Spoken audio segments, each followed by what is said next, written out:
नमस्कार दोस्तों, for block news में आप सभी का स्वागत है। आपको बता दें, प्रोटेम स्पीकर की पोजीशन डिसाइड हो गई है। अभी जो हमारे पार्लियामेंट्री अफेयर्स मिनिस्टर है किरण रिजिजू, उन्होंने कहा है कि द्रौपदी मुर्मू ने डिसाइड कर दिया है प्रोटेम स्पीकर। अनाउंसमेंट हो चुकी है उनकी और वो बनेंगे भर्तृहारी मेहताब, जो कि 7 बार लोकसभा में सांसद रह चुके हैं। अब इसमें एक बहुत बड़ी बात ये है कि जो भर्तृहारी मेहताब हैं वो पहले बीजेडी में थे और अभी मतलब लोकसभा चुनाव होने से पहले वो बीजेपी में शामिल हुए, जिसके बाद में अब उन्हें प्रोटेम स्पीकर की पोजीशन दे दी गई है। और इस प्रोटेम स्पीकर की पोजीशन मिलने के बाद में एक बहुत बड़ा राजनीतिक विवाद खड़ा हो गया है। अब सबसे पहले आपको ये बताते हैं कि प्रोटेम स्पीकर का मतलब क्या होता है, क्योंकि सबके दिमाग में आ रहा होगा कि हमने स्पीकर सुना है लेकिन प्रोटेम स्पीकर नहीं सुना, क्योंकि एग्जैक्टली कॉन्स्टिट्यूशन पर और पार्लियामेंट्री प्रोसीडिंग्स पर लोग ध्यान कम देते हैं।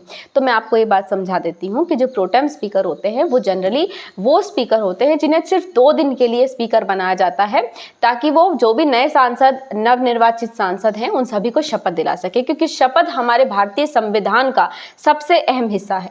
अब जब ये शपथ दिलाई जानी है और इसके लिए प्रोटेम स्पीकर डिसाइड हो गए हैं, तो इस पर जो राजनीतिक विवाद है वो ये है कि जो कांग्रेस के लीडर हैं जयराम रमेश, वो ये कह रहे हैं कि भाई जो बीजेपी है उन्होंने वॉयलेट किया है हमारे कॉन्स्टिट्यूशन और पार्लियामेंट्री कन्वेंशन को। वॉयलेट ऐसे किया है कि जनरली में सीनियर मोस्ट मेंबर को प्रोटेम स्पीकर बनाया जाता है। सीनियर मोस्ट का मतलब ये नहीं होता कि जो एज में सीनियर मोस्ट है।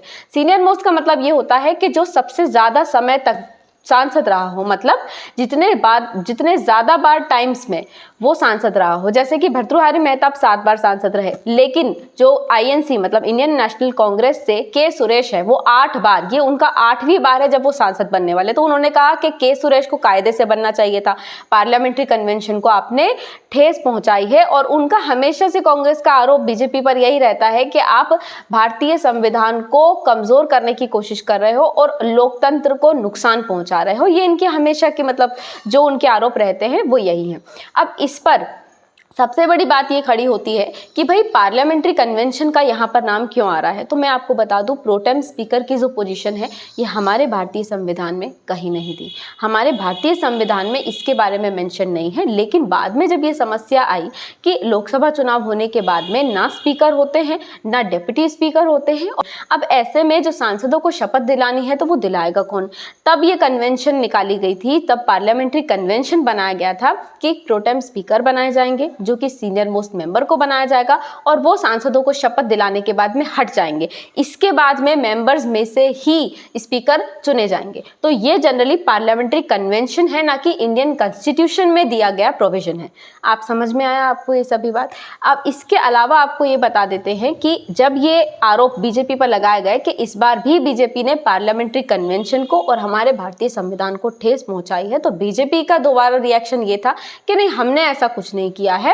ये जबरदस्ती में लोगों को फिर से बरगलाने की कोशिश हो रही है।